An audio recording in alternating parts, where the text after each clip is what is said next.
Hey, welcome back. Thanks for taking a few minutes with me on a Sunday.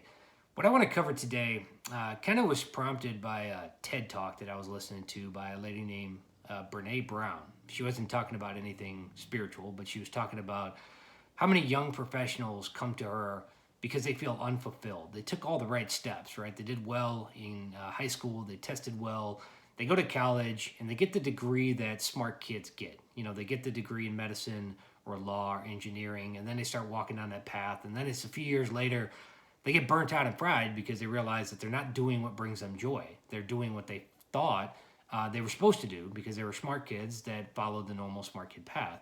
And she was talking about what a travesty it is that so many people end up doing something and investing hundreds of thousands of dollars in education and walking on a path and getting typecast into a mold that just doesn't fit really what they're supposed to be doing.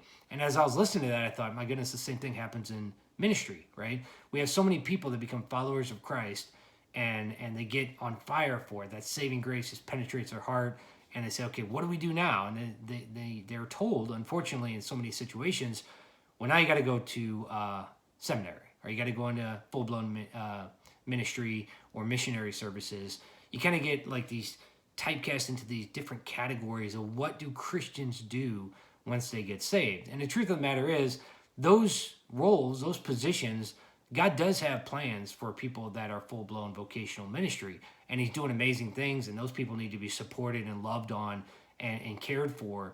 But not everybody is a follower of Christ is going to be full-blown missionary or going to be a pastor. That's a very specific calling that God has for certain people, and it's not something that everybody is supposed to walk towards. And so this is something that I'm super passionate about because I really feel right now that what the kingdom of God needs is real people living real lives with real struggles, but that are just absolutely in love with Jesus Christ, and that their light, his light, is shining through their lives in ways that people can say, man, there's something going on here that is attractive, that I want to be close to, that I want to learn more about. But those mission fields are not always in the brush in Africa or some place halfway across the world. The mission field could be right here in your backyard. It could be at your kid's soccer game. It could be at the birthday party when you're killing a half hour while the kids are bouncing around in the jump house and you're talking to somebody you just met and having a normal chit chat on a Saturday. That could be your mission field. Or maybe your mission field is to interact with people that you work with and that you see every day when you go to the office. People that maybe would never step foot in a worship center or have any desire to pick up a Bible or even like explore the truth of Jesus Christ and who he is, who he claims to be, much less who he is. But they'll have a conversation with you because you seem like a reasonable person and you got a few minutes to kill, so let's talk. Those are opportunities that God can shine his light through you and penetrate people's hearts in ways that can really get to the world that needs to be reached. And in Matthew chapter 5, verse 16, it says, in the same way, let your light shine before others so that they may see your good works and give glory to your Father who is in heaven. What I want to add to that is there are many, many ways for God to glorify his glory to shine through your life. It doesn't have to be in what we think of as normal, quote unquote, church type activity. Again, I respect the people that go to seminary and the people that become pastors and the people that are missionaries, but we need people that are on fire for Christ in business. We need people that work in law. We need people that work in politics. We need people in education. This needs to be in every facet of our lives. And I can tell you from personal experience that some of the most effective witnesses to Jesus have been people that I wouldn't have anticipated would be filling that role. Literally, the most influential person to me spiritually that I've ever met in my entire life was bank manager at a community bank that I worked for.